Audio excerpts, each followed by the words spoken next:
ನಮಸ್ಕಾರ ಎಲ್ಲರಿಗೂ. ಬಾಳಿನ ನಾವಿಕ ಚಾನಲ್ಗೆ ಎಲ್ಲರಿಗೂ ಸ್ವಾಗತ. ಈ ಚಾನಲಲ್ಲಿ ಬರತಕ್ಕಂಥ ಮಾಹಿತಿ ತಮಗೇನಾದ್ರು ಸತ್ಯ ಅನಿಸಿದ್ರೆ ಅಥವಾ ಇಷ್ಟ ಆದರೆ ಲೈಕ್ ಮಾಡೋದನ್ನ ಮರಿಬೇಡಿ ಹಾಗೂ ಶೇರ್ ಮಾಡೋದನ್ನ ಮರಿಬೇಡಿ.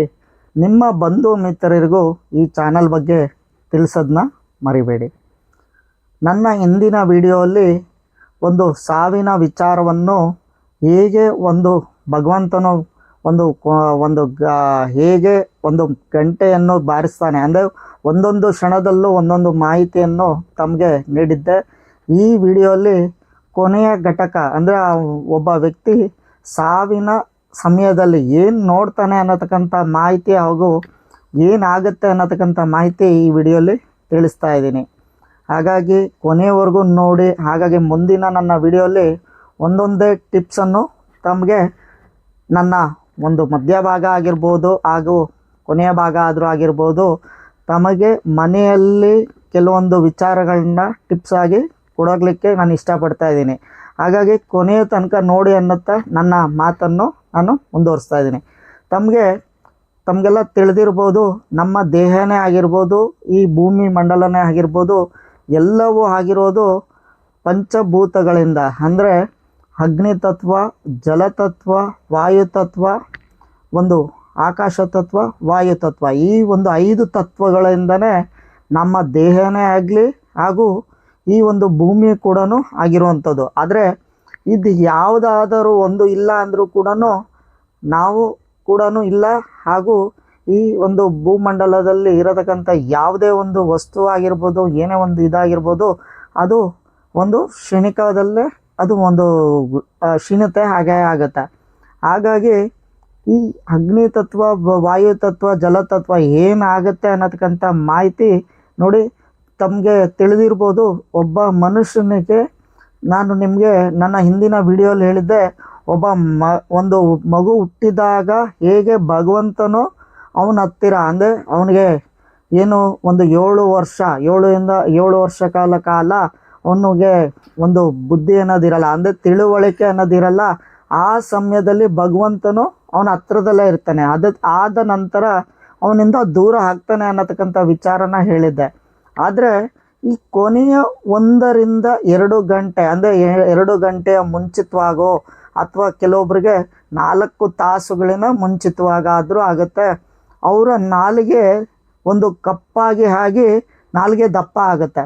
ಅದು ಯಾಕೆ ಕಾರಣಪ್ಪ ಅಂದರೆ ಅವರು ಭಗವಂತನ ಹತ್ರ ಅಂದರೆ ಆ ವ್ಯಕ್ತಿಯು ಭಗವಂತನ ಹತ್ರ ಒಂದು ಮಾತಾಡಲಿಕ್ಕೆ ಶುರುವಾಗ್ತಾರೆ. ಏನಪ್ಪ ಅಂದರೆ ಜಗಳ ಆಡ್ತಾರೆ. ಏನಂತ, ನನಗೆ ಒಂದು ಹುಟ್ಟಿದಾಗ ಅಂದರೆ ನನ್ನ ಒಂದು ಹುಟ್ಟಿದಾಗ ಹೇಗಿತ್ತು, ಒಂದು ಮಧ್ಯಂತರ ಕಾಲದಲ್ಲಿ ಹೇಗಿತ್ತು ಹಾಗೂ ಒಂದು ಕೊನೆಯ ಕ್ಷಣದಲ್ಲಿ ಹೇಗಿದೆ ಅನ್ನತಕ್ಕಂಥ ಮಾಡಿರೋದು ಪಾಪ ಪುಣ್ಯನ ಆ ಒಂದು ವಿಚಾರನ ತಿಳಿಸ್ತಾ ಹೋಗ್ತಾರೆ. ಆದರೆ ಆ ಭಗವಂತನಿಗೂ ಮತ್ತು ಆ ಮನುಷ್ಯನಿಗೂ ಅಂದರೆ ಒಬ್ಬ ಸಾಮಾನ್ಯವಾದ ಮನುಷ್ಯನಿಗೂ ಇಬ್ಬರಿಗೂ ಒಂದು ಜಗಳ ಅನ್ನೋದು ಆಗುತ್ತೆ. ಆದರೆ ಹೇಗೆ ಏನು ಆಗುತ್ತೆ ಅಂದರೆ ಒಬ್ಬ ಮನುಷ್ಯ ಭಗವಂತನ ಕೇಳ್ಕೊತಾನೆ. ಏನಂತ, ನಾನು ಸುಖವಾಗಿದ್ದಾಗ ಒಂದು ನಾನು ಖುಷಿಯಾಗಿದ್ದೆ ಹಾಗೂ ಕಷ್ಟದಲ್ಲಿ ನಾನು ನೀನು ಕಾಪಾಡಲಿಕ್ಕೆ ಬರಲಿಲ್ಲ ಹಾಗೂ ಹುಟ್ಟಿದಾಗೇನೋ ಬಂದೆ ಹಾಗೂ ಮುಂದೆ ಹೀಗೆ ಒಂದೊಂದು ವಿಚಾರನೂ ಬರುತ್ತೆ. ಆದರೆ ನಾವು ಭಗವಂತ ಹೇಳ್ತಾನೆ, ನೋಡಪ್ಪ, ನೀನು ಹುಟ್ಟಿದಾಗ ಅಲ್ಲಿ 4 ಹೆಜ್ಜೆಗಳಿತ್ತು. ಅಂದರೆ 4 ನಿನ್ನ ಜೊತೆಯಲ್ಲಿ ನಾನು 2 ಹೆಜ್ಜೆ, ನಿನ್ನ ಜೊತೆಯಲ್ಲಿ ನಿನ್ನದಾದ 2 ಹೆಜ್ಜೆ ಇತ್ತು. ಆದರೆ ಮುಂದೆ ಅಂದರೆ ನಿನ್ನ ಬುದ್ಧಿವಂತಿಕೆ ಬಂದಾಗ ನಿನ್ನನ್ನು ಒಂದು 2 ಹೆಜ್ಜೆ ಮಾತ್ರ ಕಾಣಿಸ್ತಾ ಇದೆ ಅಂತ ಜಗಳ ಆಡ್ತಾ ಇದೆಯಾ. ಆದರೆ ಅದು ನಿನ್ನ ಮುಂದಿನ ನಂತರ ನಿನ್ನ ಪಕ್ಕದಲ್ಲೇ ನಾನು ನಿಂತು ನಿನ್ನನ್ನು ನಾನು ಹೆಗಲಿನ ಮೇಲೆ ಕುಣಿಸ್ಕೊಂಡು ನಾನು ಮುಂದುವರೆದೆ ಅಂತ ಹೇಳ್ತಾರೆ.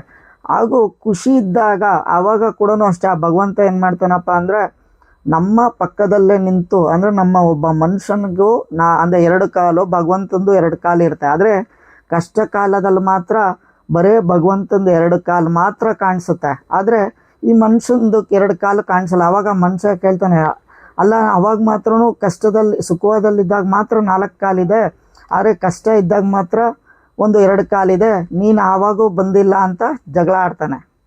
ಆದರೆ ಭಗವಂತ ಆದವ್ರು ಹೇಳ್ತಾರೆ, ಆ ಒಂದು ಕಾಲುಗಳು ಏನು ಕಷ್ಟ ಕಾಲದಲ್ಲಿ ಏನು ಕಾಲುಗಳು ಕಾಣಿಸ್ತಾ ಇದೆಯೋ ಅದು ನಿನ್ನದಲ್ಲಪ್ಪ, ನಿನ್ನನ್ನು ನಾನು ನನ್ನ ಹೆಗಲ ಮೇಲೆ ಕುಣಿಸ್ಕೊಂಡಿದ್ದೆ, ಹಾಗಾಗಿ ನಿನಗೆ ಕಾಣಿಸ್ತಾ ಇರೋ ಕಾಲು ಬಂದು ನನ್ನದು.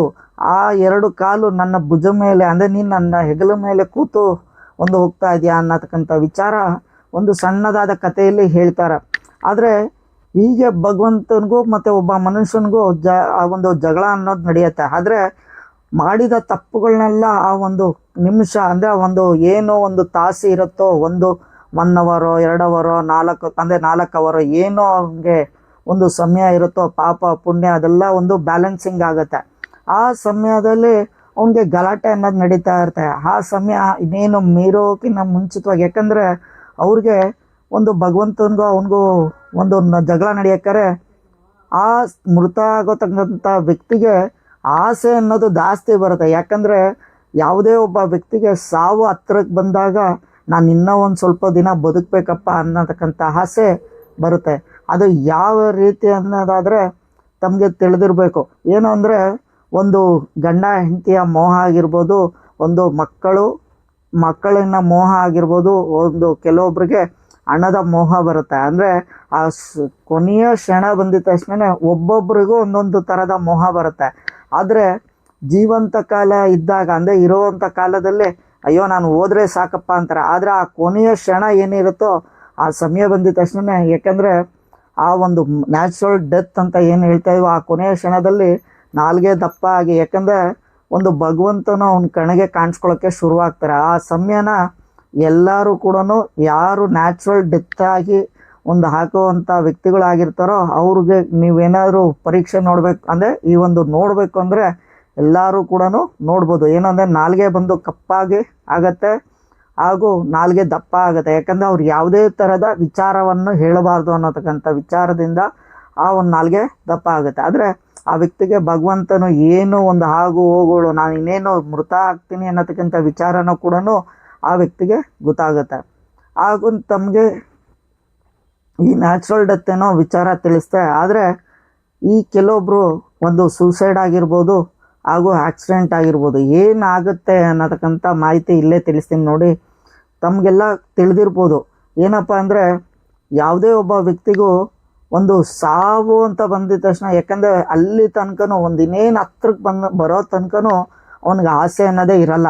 ಆದರೆ ಇನ್ನೇನು ಅವನು ಒಂದು ಸಾವಿನ ಘಟಕವನ್ನು ಮುಟ್ತಾನೋ, ಅಂದರೆ ಸಾವಿನ ಅಂಚನ್ನ ಅವನು ಮುಟ್ತಾ ಇರ್ತಾನೋ, ಅವಾಗ ಎಲ್ಲ ಥರದ ಮೋಹ, ಅಂದರೆ ಹೆಂಡತಿ ಮಕ್ಕಳ ಅನ್ನೋತಕ್ಕಂಥ ಮೋಹದಿಂದ ದೇವರಲ್ಲಿ ಕೇಳ್ಕೊತಾನೆ, ಭಗವಂತ ನನ್ನ ಉಳಿಸ್ಕೊಡಪ್ಪ ಅಂದರೆ ಆ ಸಮಯ ಏನಾದರೂ ಗಂಡಾಂತರ ಆಗಿದ್ದೆ ಆದರೆ ಆ ವ್ಯಕ್ತಿ ಗ್ಯಾರಂಟಿ ಬಚಾವಾಗ್ತಾನೆ. ಆದರೆ ಆ ವ್ಯಕ್ತಿ ಅದರಿಂದನೇ ಅವನು ಮೃತ ಆಗಲೇಬೇಕು ಅನ್ನೋದಾದರೆ ಆ ವ್ಯಕ್ತಿಯ ಕ್ಷಣ ಏನೇ ಇದ್ರೂ ಭಗವಂತನು ಕೂಡ ಕಂಡರೂ ಕೂಡ, ಆದರೆ ಯಾರಿಗೂ ಕೂಡ ಆ ವ್ಯಕ್ತಿ ಈಗ ಆಗುತ್ತೆ ಅನ್ನತಕ್ಕಂಥ ವಿಚಾರನ ಅವನು ಮುಂದಿನವ್ರಿಗೆ ಯಾರಿಗೂ ಕೂಡ ತಿಳಿಸ್ಲಿಕ್ಕೆ ಆಗುವುದಿಲ್ಲ. ಆದರೆ ಈ ಒಂದು ವಿಚಾರ ತಮಗೇನಾದ್ರು ಇಷ್ಟ ಆದರೆ ನಿಮ್ಮ ಬಂಧು ಮಿತ್ರರಿಗೂ ಶೇರ್ ಮಾಡೋದನ್ನ ಮರಿಬೇಡಿ. ಯಾಕಂದರೆ ಈ ಕೊನೆಯ ಘಟಕ ಏನಿದೆಯೋ, ಒಂದು ನಾಲ್ಗೆ ದಪ್ಪ ಮತ್ತು ಹಾಗೂ ಒಂದು ಕಪ್ಪಿನ ರೂಪ ಒಬ್ಬರೊಬ್ಬರಿಗೂ ಪರೀಕ್ಷೆ ಮಾಡ್ಬೋದು. ಯಾಕಂದರೆ ಸಾವಿನ ಘಟಕ ಇದೆಯೋ ಇಲ್ಲವೋ ಅನ್ನತಕ್ಕಂಥದ್ದು. ಯಾಕಂದರೆ ನ್ಯಾಚುರಲ್ ಡೆತ್ಗೆ ಮಾತ್ರ ಇದು ಗೊತ್ತಾಗುವಂಥದ್ದು ಹಾಗೂ ಗೊರೋ ಅಂತ ಸೌಂಡ್ ಬರುವಂಥದ್ದು 3 ದಿನಗಳಿಂದ ಮುಂಚಿತವಾಗೇ ಅವರ ದೇಹದಲ್ಲಿ, ಅಂದರೆ ಕೆಲವೊಬ್ಬರಿಗೆ 1 ವಾರದ ಅಥವಾ ಒಂದು 3 ವಾರದ ಅಂದರೆ 3 ದಿನಗಳ ಮುಂಚಿತವಾಗಾದರೂ ಅವರ ದೇಹದಲ್ಲಿ ಇರತಕ್ಕಂಥ ಏನೇ ಒಂದು ತಿಂದಿರ್ಬೋದು ಅದು ಆಚೆ ಕಡೆ ಹೋಗಲಿಕ್ಕೆ ಶುರುವಾಗುತ್ತೆ. ಇದು ಒಬ್ಬ ಮನುಷ್ಯನಿಗೆ ಆಗಿರ್ಬೋದು ಅಥವಾ ಪಕ್ಷಿಗಳಿಗೆ ಆಗಿರ್ಬೋದು, ಇದೇ ರೀತಿಯಲ್ಲೇ ಸಾವಿರೋ ಅಂಥದ್ದು. ಹಾಗಾಗಿ ಈ ವಿಚಾರ ತಮ್ಗೆ ಇಷ್ಟ ಆಯಿತು ಅಂದ್ಕೊಂಡಿದ್ದೀನಿ.